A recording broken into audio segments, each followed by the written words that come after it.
الحمدللہ رب العالمین والصلاة والسلام علی سید الانبیاء والمرسلین اما بعد فاعوذ باللہ من الشیطان الرجیم بسم اللہ الرحمن الرحیم۔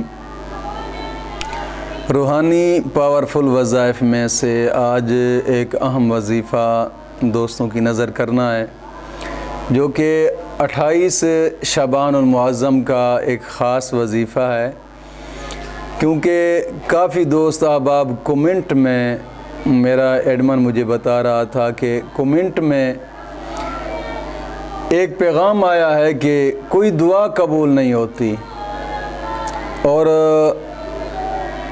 نوافل بھی پڑھتے ہیں، نماز بھی پڑھتے ہیں، تہجد بھی پڑھتے ہیں، دعا قبول نہیں ہوتی۔ تو پیارے، دعا قبول کروانے کا ایک خاص نسخہ، یوں سمجھو کہ خاص نسخہ آج کے سبق میں بتا رہا ہوں۔ ایک ایسا نسخہ ہے، جب بھی آپ کا جی چاہے اس وظیفے کو کریں، انشاءاللہ العزیز ہر دعا قبول ہوگی، بشرطے کہ جائز ہو۔ رب کی بارگاہ میں جائز چیزیں ہی مانگی جاتی ہیں، ناجائز نہیں مانگی جاتی۔ دعائیں قبول کیوں نہیں ہوتی؟ صرف اور صرف ہمارے اعمالوں کی وجہ سے، اعمالوں کی وجہ سے دعائیں قبول نہیں ہوتی۔ آقا کریم صلی اللہ تعالی علیہ وسلم کا فرمان مبارک ہے، حضور نے فرمایا کہ جب مسلمانوں کے اندر پردہ نہیں رہے گا، اس وقت رب کا سب سے بڑا عذاب یہ آئے گا کہ ان لوگوں کی دعا قبول نہیں ہوگی۔ تو دوستو، پردے کا خصوصاً اہتمام کیا کرو۔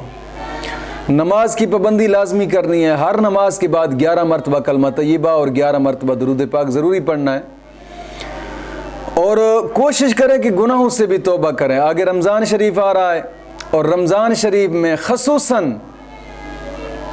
مجھے بھی دعاؤں میں یاد کریں، اور میں بھی آپ لوگوں کے لیے دعا کروں گا انشاءاللہ العزیز۔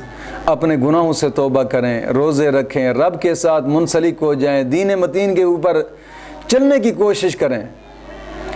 کوشش کریں کہ جناب علی زیادہ سے زیادہ دین کے ساتھ منسلک رہیں، اور رمضان شریف میں یہ بھی کوشش کرنا کہ مدرسہ زیر تعمیر ہے، زکوٰۃ اور صدقات کے لحاظ سے بھی اپنے مدرسے کے ساتھ تعاون کرنا، صدقہ فطر کے لحاظ سے بھی اپنے مدرسے کے ساتھ تعاون کرنا، چونکہ ڈسکرپشن میں انشاءاللہ العزیز جائز کیش، ایزی پیسہ اور الائیڈ بینک اکاؤنٹ بھی لکھا ہوا ہوگا جناب علی ڈسکرپشن کے اندر۔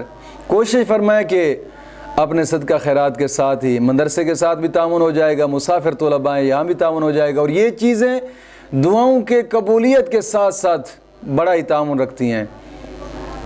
تو دعا قبول کروانے کا نسخہ یہ ہے کہ 28 شعبان کی رات نماز عشاء پڑھ کر 2 رکعت نماز نفل پڑھیں، اس کے بعد سورۃ فاتحہ 100 مرتبہ پڑھیں، 100 مرتبہ سورۃ فاتحہ۔ بزرگان دین اپنی تفسیروں میں لکھتے ہیں کہ یہ کمال نسخہ ہے جناب علی دعا کے قبول کروانے کا، خصوصاً تفسیر نعیمی، تفسیر امام فخر الدین رازی کی تفسیر اور روح المعانی، بڑا کمال مفسرین کرام نے لکھا ہے کہ جب بھی اپنی دعا کو قبول کروانا ہو تو یہ کام کریں، انشاءاللہ العزیز دعا قبول ہوگی۔ نماز عشاء کے بعد کوشش کریں کہ 2 رکعت نماز نفل پڑھیں، اس کے بعد 100 مرتبہ سورۃ فاتحہ پڑھیں۔ اول آخر درود پاک پڑھیں یا نہ پڑھیں آپ کی مرضی ہے، لیکن 100 مرتبہ سورۃ فاتحہ پڑھیں، اور سورۃ فاتحہ پڑھنے کے بعد جو بھی دعا مانگو گے انشاءاللہ العزیز ہر جائز دعا رب کی بارگاہ میں قبول ہوگی انشاءاللہ العزیز۔ اور میرے لیے بھی دعا کرنا، مولا کریم دین متین کی سمجھ عطا فرمائے۔